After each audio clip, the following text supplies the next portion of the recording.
तो आइए दोस्तों, इस वीडियो में हम देखते हैं कुछ इंटरेस्टिंग सेंटेंसेस जो अक्सर हम यूज करते रहते हैं। दोस्तों मान लीजिए आप अपने किसी फ्रेंड को कहना चाहते हो, मैं आपको कैसे पुकारूं, या मैं आपको कैसे पुकार सकता हूं, तो आप इंग्लिश में कहोगे how may I address you. How may I address you.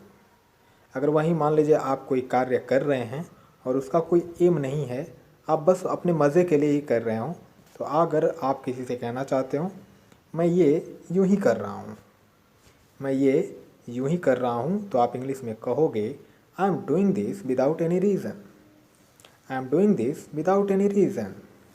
अगर वहीं आप कहना चाहते हो मैं ये यूं ही पूछ रहा हूँ, जैसे आप किसी से कोई बात पूछ रहे हो और उसका कोई मतलब ना हो और बस आप अपने इंटरटेन के लिए पूछ रहे हो और उसके लिए कहना चाहते हो मैं ये यूं ही पूछ रहा हूँ, तो आप इंग्लिश में कहोगे I am asking this without any reason. I am asking this without any reason. अगर वहीं आप किसी को उपदेश देना चाहते हो, जैसे हमें दूसरों के काम में अपनी नाक नहीं घुसानी चाहिए।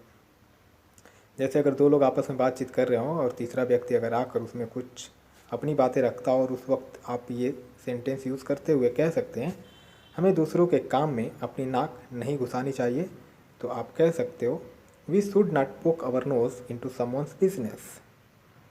We should not poke our nose into someone's business. अगर वहीं आप किसी से कहना चाहते हो बेमतलब की बात मत करो, बेमतलब की बात मत करो, तो आप इंग्लिश में कहोगे don't talk in air. Don't talk in air. मान लीजिए दोस्तों, अगर आप किसी विमान के बारे में बात कर रहे हो, जैसे कि अभी वो उड़ान भरेगा और आप कहना चाहते हो विमान 1 मिनट में उड़ान भरेगा, विमान 1 मिनट में उड़ान भरेगा, तो आप इंग्लिश में कहोगे the plane will take off in a minute. The plane will take off in a minute. दोस्तों फ्रेंड्स तो कई तरीके के होते हैं, जैसे कुछ दल बदलू भी होते हैं।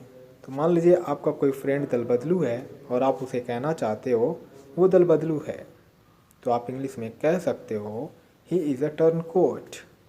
ही is a turncoat. Turncoat की जगह पर आप डिफेक्टर का भी यूज़ कर सकते हैं, रेनेगेट का भी यूज़ कर सकते हैं, जैसे ही इज़ अ डिफेक्टर या ही इज़ अ रेनेगेट। अगर वहीं आप किसी से कहना चाहते हो मुझे तुमसे अकेले में कुछ बात करनी है।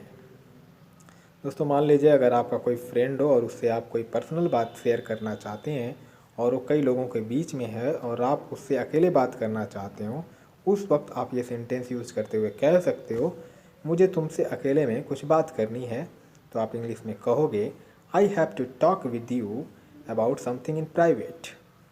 आई have to talk with you about something in private.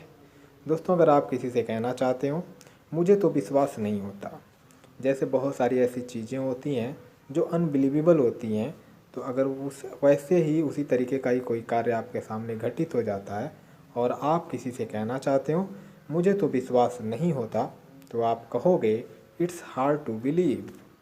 It's hard to believe.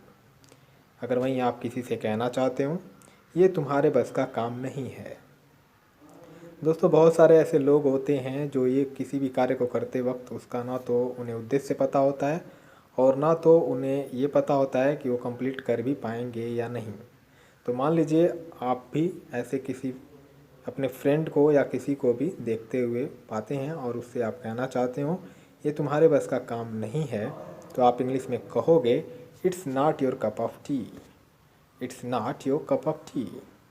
अगर वहीं आप किसी से कहना चाहते हो वह खुशी से पागल हो गया, वह खुशी से पागल हो गया, तो आप इंग्लिश में कहोगे he got mad with happiness. He got mad with happiness.